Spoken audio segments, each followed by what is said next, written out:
Hello les filles, j'espère que vous allez bien. On se retrouve aujourd'hui pour une vidéo un peu différente de ce que je vous ai proposé l'année dernière ou ce que je vous ai proposé ces derniers temps. On se retrouve aujourd'hui pour parler des conseils TikTok en amour, en relation, en sexualité, en confiance en soi qui sont sortis. C'est l'idée que j'ai eue récemment parce que je suis notamment sur ce réseau social et ça me palpite de voir les choses défiler. Et j'ai notamment remarqué que de plus en plus de conseils étaient donnés, des conseils qui sont bons, mais aussi parfois des conseils qui le sont un peu moins pour ma part. Et de ce fait, j'ai proposé à Charlotte, ma community manager, de me sélectionner plusieurs TikTok sur les relations amoureuses, l'amour, la confiance en soi. Pour tout vous dire, j'en sais rien en réalité. Je ne sais pas ce qu'elle m'a préparé, mais elle m'a préparé des TikTok que j'ai ici. Et ensemble, on va les découvrir et je vais vous donner mon point de vue sur les conseils qui sont donnés par parfois des coachs, parfois par des journalistes, parfois par des personnes lambda, et on va voir ensemble ce que ça va donner. Moi et mon whisky, on est prêts à voir tout ce qui va se passer. C'est parti. Alors, on commence par une vidéo. Ah oui, évidemment, je vous l'ai pas dit, les vidéos seront en description. Là, on va pas les afficher à l'écran, mais vous pourrez les avoir en description si vous voulez découvrir un petit peu le contenu de ces personnes. Faut bien que tu comprennes quelque chose. La seule chose aujourd'hui qui te sépare de tes rêves, c'est tes peurs. Le travail paie toujours. Ton ambition sera toujours plus forte que tes peurs. La séduction, c'est pas un physique. La séduction, c'est un mindset. Je m'appelle Brenda Boucris. Et tout ça, je vais faire en sorte de te l'apprendre.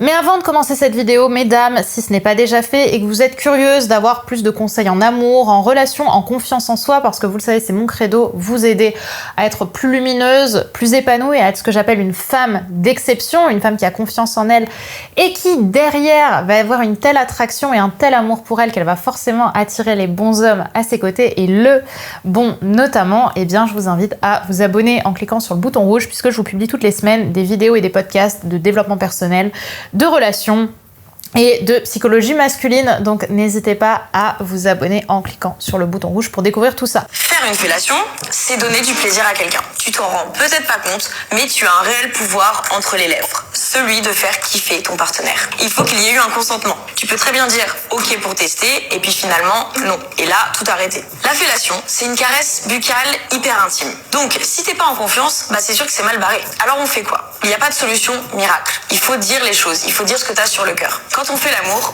les partenaires doivent chercher à mettre l'autre en confiance, à le mettre à l'aise. C'est ça la clé. Alors comment on fait? Eh ben, on en parle. Et oui, on n'a pas tous des pénis. Et puis, tout le monde n'aime pas la même chose. Demander à l'autre comment il aime être sucé, c'est aussi montrer que tu as envie qu'il kiffe, envie de lui faire plaisir.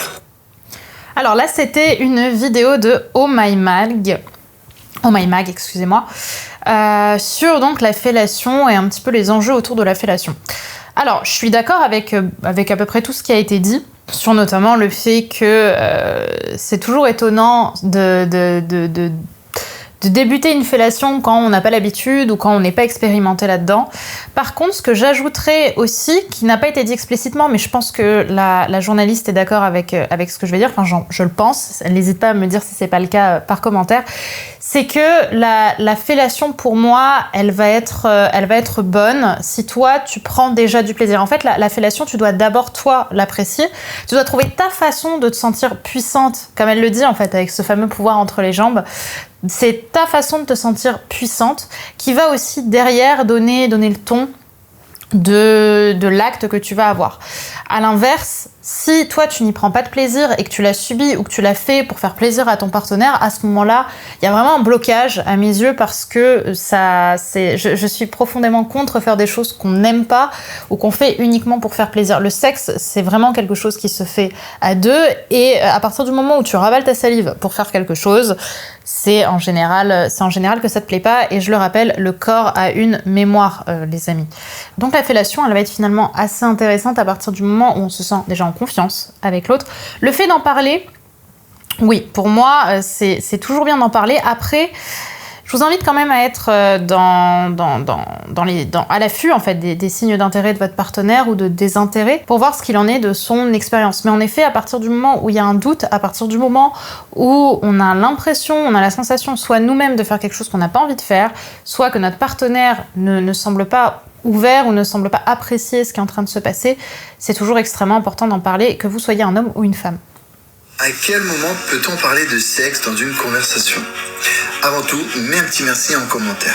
Ce qu'il faut savoir, c'est que les hommes, très souvent, vont essayer de sexualiser la conversation. Ils vont essayer de vous envoyer des SMS sexy, de vous demander des photos, etc. Le mieux à faire, c'est un conseil de séduction, c'est de reporter l'échéance le plus tard possible. Il a besoin de vous imaginer, il a besoin de vous fantasmer, il a besoin de vous désirer. Plus on attend, plus il va avoir envie de vous. Donc commencez à sexualiser les conversations uniquement une fois que vous avez couché avec lui. Et en attendant, vous votez en touche. Soit vous répondez pas à son message, soit vous répondez autre chose à son message et vous lui faites comprendre que, Coco, ça se mérite. Et là, il va tout faire pour vous séduire. Si vous voulez d'autres vidéos, on pense à... Alors là on est sur une vidéo de love.coach qui donc j'imagine alors je le connais pas du tout pour le coup, qui j'imagine est love coach. Logique. Alors c'est concernant les sextos, donc c'est un sujet autour des sextos dans l'ensemble. Dans l'ensemble je suis... Oula. Peut-on parler de... Voilà. On parle de quand faut-il discuter de sexe avec son partenaire, notamment au niveau des messages. Pour moi, alors, monsieur suppose qu'on devrait parler de sexe, envoyer des sextos, envoyer des nudes dès le premier rapport, et qu'avant, c'est pas une très bonne idée. Alors, je suis dans l'ensemble d'accord avec ce qu'il dit. En revanche, ça dépend en fait de ce que vous cherchez avec votre partenaire. C'est dans le cas où vous voulez être en couple, vous voulez créer une relation. En effet, c'est toujours plus intéressant d'attendre parce que les hommes sont très très très imaginatifs. Les hommes ont une immense imagination et ils ont un immense pouvoir visuel. Donc ils vont vous imaginer. Et la puissance de l'imagination, c'est qu'elle est interne. Elle nous demande donc des efforts personnels pour l'imaginer. Et donc vous allez entrer dans vos pensées, dans leurs pensées, à ces messieurs. Tandis que si vous montrez tout de suite des nudes, si vous envoyez tout de suite des sextos, si tout de suite vous rentrez dans ce jeu-là, vous allez en général plus rapidement l'ennuyer parce que vous allez tout de suite lui donner ce qu'il a envie d'avoir. Vous allez tout de suite lui apporter satisfaction et il aura donc beaucoup moins de désir à vous imaginer. On n'a plus envie de quelque chose quand on l'a déjà mangé. Et souvent, ce qui se passe, c'est que donc vous allez échanger des sextos, vous allez vous voir, vous allez coucher ensemble, mais derrière, il aura plus de désir forcément de vous revoir parce que il aura déjà eu un petit peu tout... Il aura déjà vérifié en fait ce que vous lui aviez envoyé par le corps. Après, dans mon cas, je suis pas forcément d'accord avec le fait que c'est à partir du premier rapport qu'on peut s'envoyer des sextos. Ça dépend déjà de la confiance qu'on a avec son partenaire. Moi, j'attends quand même les sextos. Je trouve qu'au départ, c'est toujours très bien de garder les moments de sexe comme des moments privilégiés où on va se voir chacun de ces moments comme un moment un peu plus rare, un peu plus unique. Et les sextos, c'est plus quelque chose pour moi que je vais accepter quand je suis vraiment dans une position de couple et que l'un et l'autre, on s'est déjà attachés et qu'on sait que notre relation ne se réduit pas à du sexe. Donc moi, j'attendrai pas le premier rapport sexuel, j'attendrai plus tard, histoire que la relation soit bien installée et que ça ne se limite pas en effet à de la sexualité. Alors... Voici un truc que tu as besoin de savoir avec les filles. Si une fille te dit qu'elle t'aime juste sur le moment. Et les filles sont très émotionnelles. Leur sentiment, c'est comme ça.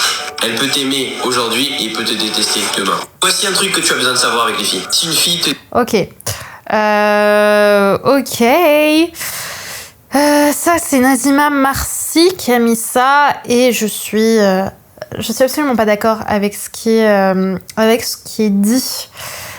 Tout simplement parce que en fait, il a l'air assez jeune, hein, ce garçon. Même il explique, il parle de filles, il dit un rappel pour les garçons. Donc je sais pas quel âge il a et je sais pas quelle expérience il a. Mais pour le coup, je suis vraiment pas d'accord avec ce qu'il expliquait parce que souvent, ce qui se passe, c'est qu'on va faire des raccourcis. Quand on a été déçu par une personne ou qu'on a été déçu par plusieurs personnes, on va créer des croyances qu'on va retrouver chez certaines personnes, comme le fait qu'il y a eu Comme le fait qu'une personne qui te dit qu'elle t'aime, elle se déresponsabilise derrière, alors que j'estime que plus on va créer des expériences dans sa vie, plus on va évoluer, plus on va grandir aussi, plus on va réellement comprendre et définir notre façon d'aimer et comprendre que l'amour se mérite. En fait, on n'aime pas inconditionnellement quelqu'un dès le départ. C'est vraiment à travers nos expériences, à travers notre maturité, à travers le temps qu'on va passer avec quelqu'un, les habitudes qu'on va avoir avec quelqu'un, qu'on va développer de l'amour. Pour le coup, c'est vrai que là où je peux le rejoindre, et encore, là où je peux le rejoindre, c'est le fait que certaines personnes vont dire « je t'aime » très vite, parce qu'on est plus amoureux de l'amour que amoureuse de la personne qui est en face de nous qu'on ne connaît pas. Et c'est le problème de la dépendance affective, et c'est le problème aussi du biais de confirmation qu'on fait, qu'on va croire à l'histoire qu'on se raconte. Pour moi, un « je t'aime », quand on vient de connaître quelqu'un, on ne le dit pas 15 jours ou un mois après. L'amour se développe avec le temps, avec les expériences qu'on va faire, et plus une relation commence vite, plus elle se termine vite. En revanche, après, là pour le coup on est sur quelqu'un de jeune, donc pour moi c'est pas on dirait que j'ai 80 ans, non, mais je veux dire on ne peut pas peut-être au départ quand on est petit ou quand on est petite, enfin quand on sort de l'adolescence ou qu'on est dans la vingtaine, on va avoir ce type de comportement parce qu'on découvre.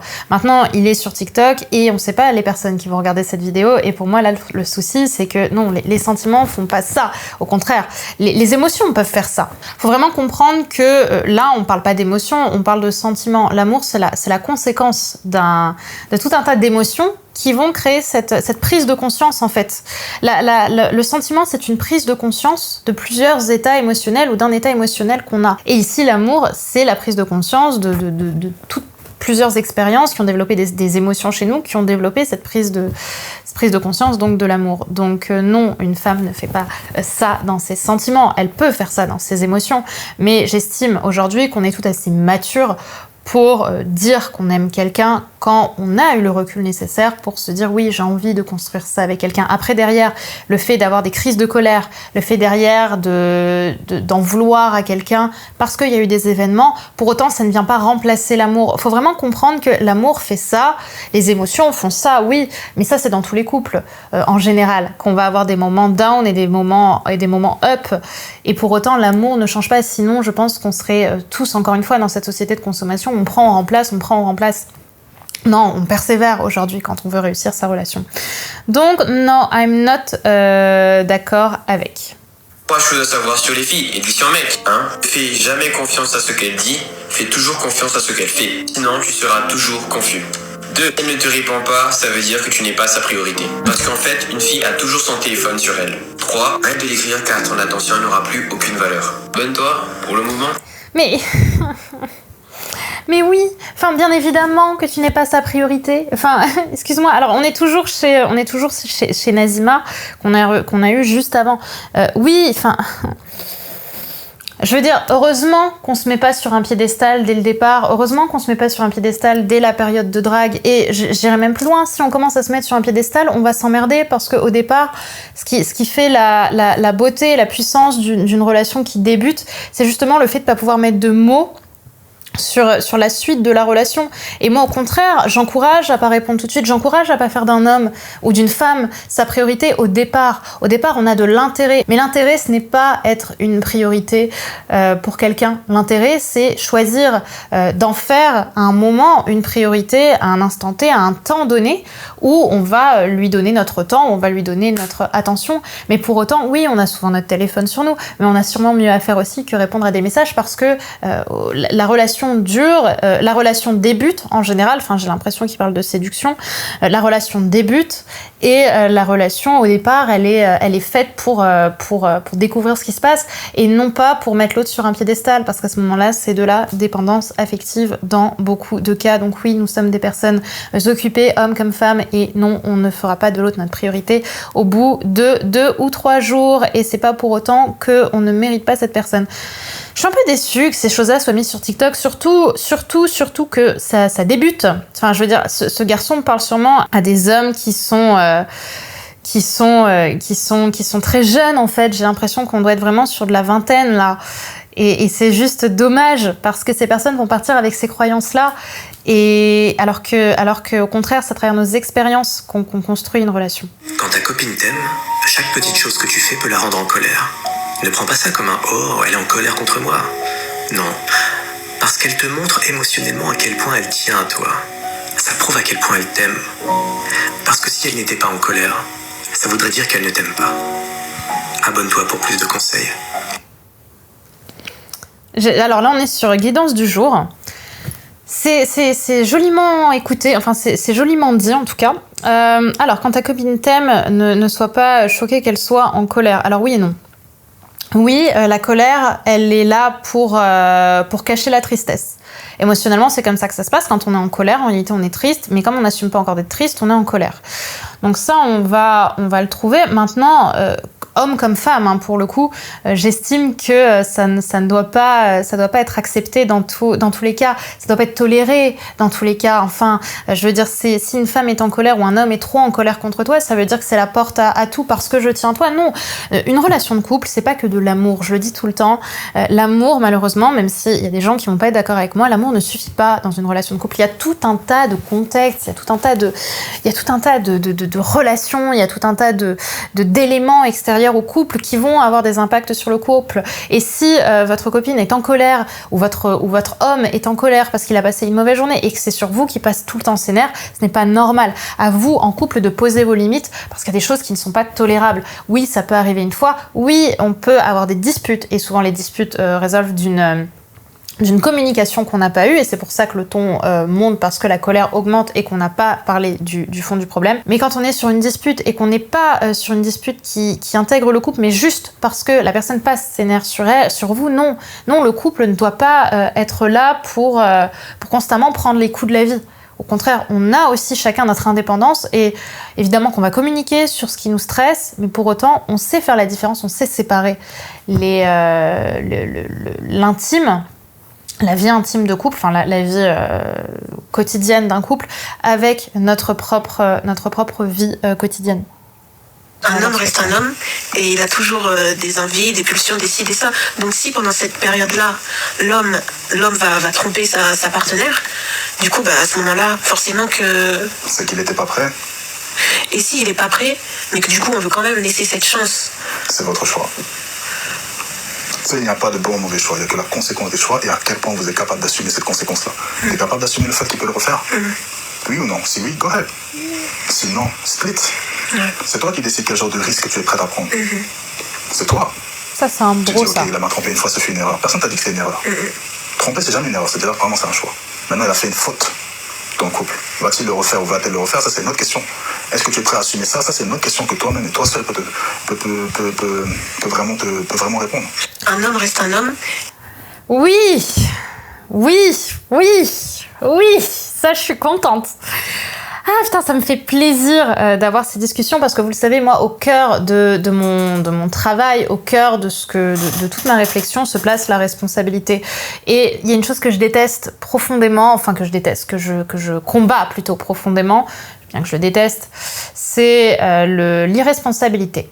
Le fait de dire tous les hommes sont des connards ou un homme, comme elle le dit cette femme, un homme reste un homme, donc forcément il va nous tromper, ou qu'un homme dise d'une femme elle est forcément infidèle ou toutes les femmes sont infidèles, c'est quelque chose qui me prend un peu ici.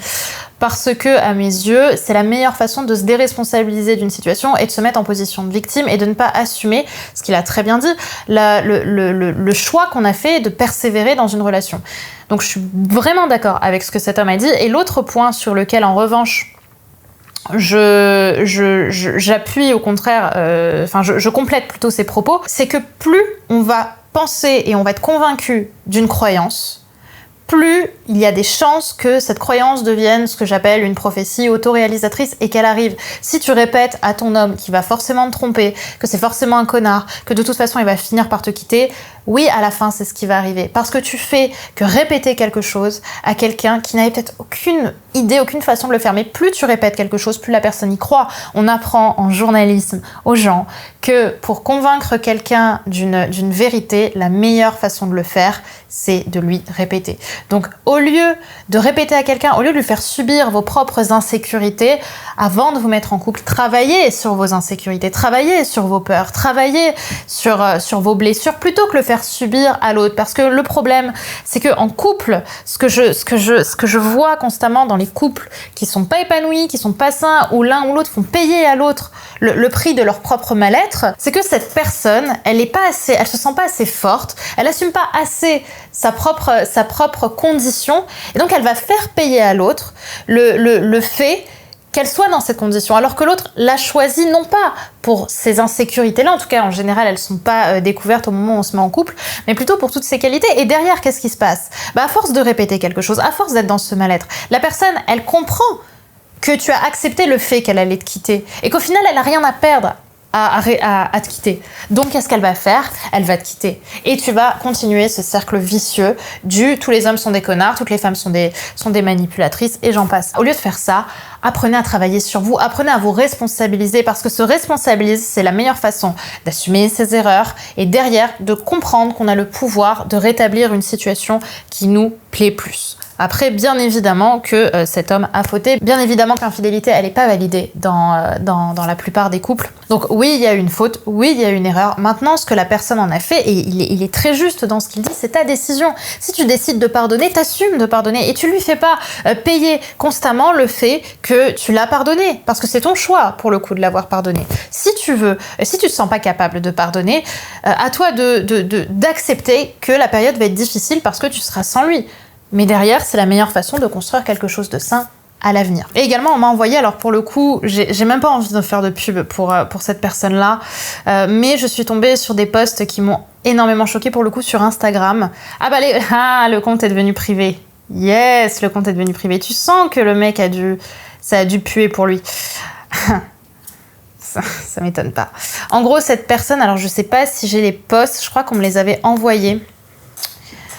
Je vais essayer de vous les trouver. Voilà, c'était les clés pour perdre une femme, faire d'elle ta priorité, 2, montrer tes faiblesses, 3, pleurer devant elle, 4, montrer que tu as besoin d'elle, 5, changer ou tout quitter pour elle, 6, rentrer dans ses shit tests. Autre post, attention masculine, une femme ne te l'avouera peut-être pas, mais elle est obsédée par l'attention masculine, j'adore, elle est obsédée, tu sais, par l'attention masculine. Elle en a besoin pour sa vie, pour se sentir mieux, bah oui, bien sûr. Elle peut zapper ou rabaisser sa copine juste pour avoir l'attention d'un mec. Mais ça typiquement, vous voyez, ce genre de petits commentaires de merde, moi je vous dis, il y a 2 solutions. Soit c'est un petit gamin merdique qui a écrit ses posts pour se faire monter un peu la quéquette au plafond.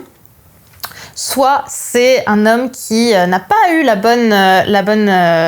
bonne façon de se responsabiliser pour garder l'attention de sa femme ou de sa copine, et du coup forcément c'est pas sa faute, c'est toujours notre faute, ou à l'inverse, je dirais pareil, si un peu comme je l'ai dit dans le TikTok précédent, les femmes qui font des vérités absolues sur les hommes, de la même façon que cet homme fait des vérités absolues sur les femmes, et il en veut aux femmes, mon Dieu. J'arrive malheureusement pas à vous montrer son compte, je vous aurais montré d'autres vidéos, d'autres posts, mais j'ai pas envie de lui faire de la pub, mais juste ce type de personnes, j'aimerais les avoir en face de moi pour qu'on parle vraiment, et qu'il voit un petit peu ce que c'est qu'être face à une femme qui est prête à ouvrir sa gueule face à lui, et à voir un petit peu comment il réagirait. En tout cas, c'est toujours très facile, parce qu'il n'y a pas sa photo, de se cacher derrière des posts. Maintenant, si je devais un petit peu analyser ce qu'il disait, une femme ne vous l'avouera peut-être pas, donc si elle te l'a pas avoué, pourquoi est-ce que tu en as fait une vérité ? Déjà, si elle te l'a pas dit, mais elle est obsédée par l'attention masculine. Elle en a besoin pour sa vie, pour se sentir mieux. On apprécie d'avoir l'attention d'un homme qu'on aime, un homme qui a de la valeur pour nous. Maintenant, avoir l'attention masculine d'un homme qui ne nous intéresse pas au sens amical ou au sens amoureux, c'est pas demander. Moi, quand un mec m'aborde dans la rue et me suit parce qu'il a envie d'avoir mon numéro et que je lui ai dit non, mais qu'il continue de me suivre et de me donner de l'attention, ça me fait profondément chier, parce que j'ai envie de partir et qu'il ne me laisse pas la possibilité de partir parce qu'il me suit. Donc non, on est plutôt obsédé, j'ai envie de vous dire, par notre propre bonheur intérieur. Et encore, je trouve pas que le terme obsession soit pertinent, mais je veux dire, la meilleure façon pour nous de nous sentir mieux dans notre vie, ce n'est pas d'avoir l'attention masculine, c'est d'avoir peut-être l'attention de notre homme, et de lui donner nous aussi de l'attention et derrière de nous-mêmes construire notre vie pour nous sentir bien avec nous-mêmes. Elle peut zapper ou rabaisser sa copine juste pour avoir l'attention d'un mec. Tu sauras, mon cher, que la principale différence entre l'énergie féminine et l'énergie masculine, c'est que les femmes, au contraire, se soutiennent beaucoup plus. Il y a beaucoup plus de soutien et malheureusement, c'est triste, je trouve, pour les hommes, mais il y a beaucoup plus de soutien entre femmes que de coups bas entre femmes. Surtout que quand tu dis ça, du coup, tu places l'autre copine en position de victime. Et je crois que dans ce que tu dis, les femmes sont toutes des connasses et absolument pas des victimes.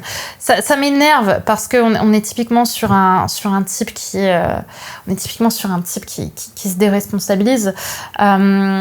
J'aimerais beaucoup avoir un débat avec cet homme histoire de voir ce que ça donne les yeux dans les yeux. Faire d'elle ta priorité, voilà, hein, évidemment, tu ne fais pas d'une femme ta priorité, ça je suis d'accord, tu fais de ta femme, à la limite plus tard, la priorité, mais au départ, comme je l'ai dit dans un précédent TikTok, on se construit et on apprend à se découvrir. Montrer tes faiblesses, c'est faux. Ça, typiquement, ça me rappelle un peu les mouvements LGBTO ou incels, je crois, qui sont des mouvements d'hommes qui estiment que toutes les femmes sont des connasses et qui doivent rester entre eux. Et parfois, ça peut aller jusqu'au meurtre, hein, sur les mouvements américains, où voilà, les femmes sont toutes des connasses et montrer tes faiblesses, c'est pas bien.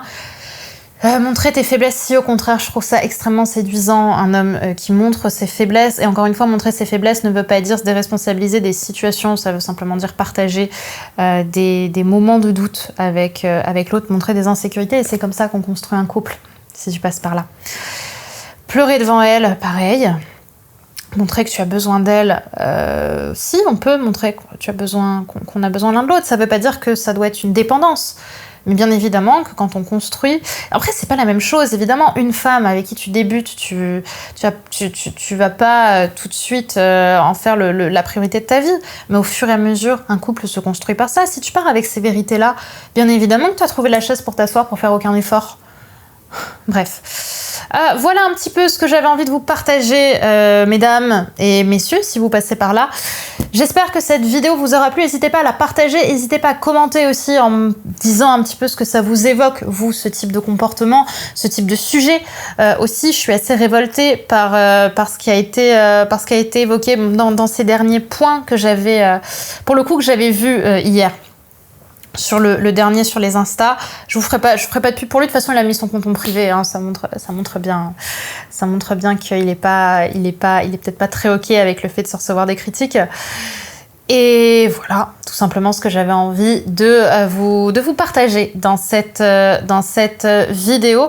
N'hésitez pas à me dire si vous voulez une partie 2. Et si vous voulez aller plus loin, n'oubliez pas que je vous publie chaque semaine des conseils, des podcasts de développement personnel pour vous aider, mesdames, à prendre vraiment conscience de votre puissance féminine, de vous aider à devenir ce que j'appelle cette femme d'exception, cette femme qui se responsabilise justement, qui travaille sur ses blessures, cette femme qui travaille pour avoir une vie plus épanouissante, pour se sentir plus charismatique et donc pour attirer aussi la bonne personne, le bon homme pour elle et construire quelque chose de beau ensemble, d'ailleurs homme ou femme. Donc n'oubliez pas de vous abonner et si vous voulez aller encore plus loin, pensez à découvrir ma semaine de coaching qui est actuellement offerte à mes côtés. Le lien est en description puisque je vais vous accompagner pendant 7 jours à travailler sur vos insécurités, à commencer ce magnifique chemin de développement personnel que je fais aujourd'hui avec toute ma communauté et que je vous propose aujourd'hui d'avoir en un peu plus intime avec moi. Donc pensez à la découvrir, elle est gratuite en ce moment, donc je vous laisse voir ça, le lien est en description et c'est parti pour mener une vie épanouissante, une vie qui vous fera grandir et une vie dans laquelle vous allez trouver le bon, et le bon il se trouve aussi quand on commence à se responsabiliser. À mercredi mesdames pour le prochain podcast, bye bye.